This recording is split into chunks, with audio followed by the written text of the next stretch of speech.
नमस्कार। आप सभी का हमारे चैनल जय गुरुदेव उत्तराखंड पर एक बार फिर से हार्दिक स्वागत है।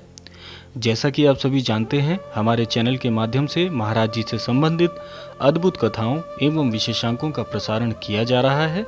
तो आज भी आप सभी के लिए एक बहुत ही अद्भुत विशेषांक लेकर आए हैं। तो आइए बिना देर किए हुए लेकर चलते हैं आपको आज के क्रमांक की ओर। हमारे पास बहुत सारे महाराज जी के भक्तों के, महाराज जी के जो अनुयायी हैं, उनके बहुत ज़्यादा यह एक प्रश्न जो है परस्पर पूछा जा रहा है। उसी के संदर्भ में आज का ये विशेषांक है कि बहुत से हमारे दर्शक यह जानना चाहते हैं कि महाराज जी से वर्तमान की जो स्थिति है उसमें कैसे जुड़ा जा सकता है, कैसे महाराज जी तक अपनी बात, अपनी मन की वार्ता पहुंचाई जा सकती है, जिससे कि उनके जो दिल के, जो हृदय के जो प्रश्न है, जो महाराज जी से वे जानना चाहते हैं, महाराज जी को अपने हृदय की व्यथा कहना चाहते हैं, तो उसके लिए ऐसा कौन सा माध्यम है, ऐसा वे क्या कर सकते हैं जिससे महाराज जी तक उनकी मन की बात पहुंच जाए। तो उसी के संदर्भ में आज का विशेषांक है।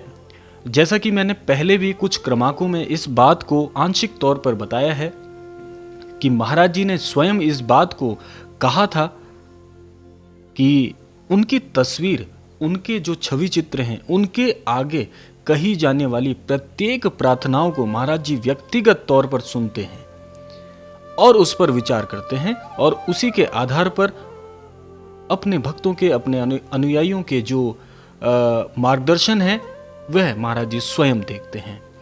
तो इसी क्रम को आगे आपके साथ साझा करते हुए मैं अपना जो व्यक्तिगत अनुभव है वह भी आपके साथ साझा करता हूँ कि जब भी मेरे जीवन में कोई असमंजस की परिस्थिति समक्ष आती है तो मैं महाराज जी के कहे अनुसार, महाराज जी के छवि चित्र के सामने बैठकर पूरे हृदय से महाराज जी से अपनी व्यथा कहता हूँ, अपनी प्रत्येक परेशानी रखता हूँ, और स्वाभाविक तौर पर, और यह 100% महाराज जी ने जैसा कहा वैसा ही है, क्योंकि ये मेरा व्यक्तिगत अनुभव भी है। मेरे कई सारे ऐसे कार्य जो बहुत असमंजस में मुझे दिख रहे थे, मैंने महाराज जी के कहे अनुसार पूरे हृदय से महाराज जी के समक्ष बैठकर महाराज जी को सारी व्यथा अपनी कह डाली। और उसके पश्चात हुआ यूं, जो धीरे धीरे मुझे ऐसे महाराज जी की तरफ से ऐसे मार्गदर्शन प्राप्त होने लगे जिससे मैं उस परिस्थिति से धीरे धीरे निकलना प्रारंभ हो गया, और मुझे यह पूरा विश्वास हो गया कि महाराज जी के समक्ष कही जाने वाली प्रत्येक प्रार्थना को महाराज जी बिल्कुल 100% व्यक्तिगत तौर पर सुनते हैं, और उसी के अनुसार महाराज जी आपको उस परेशानी से निकलने का मार्ग प्रशस्त करके देते हैं।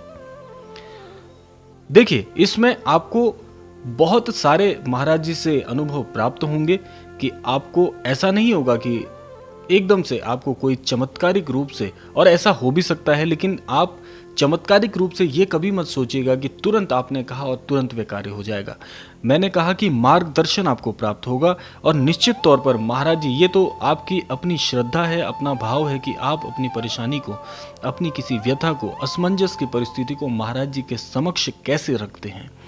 जब आप पूरे हृदय से महाराज जी से अपनी परेशानी, अपनी व्यथाएं कहेंगे तो निश्चित तौर पर आपको महाराज जी से अवश्य बहुत ही मजबूत मार्गदर्शन मिलेगा, जिससे आप धीरे धीरे उस परेशानियों से उभरना शुरू हो जाएंगे, प्रारंभ हो जाएंगे।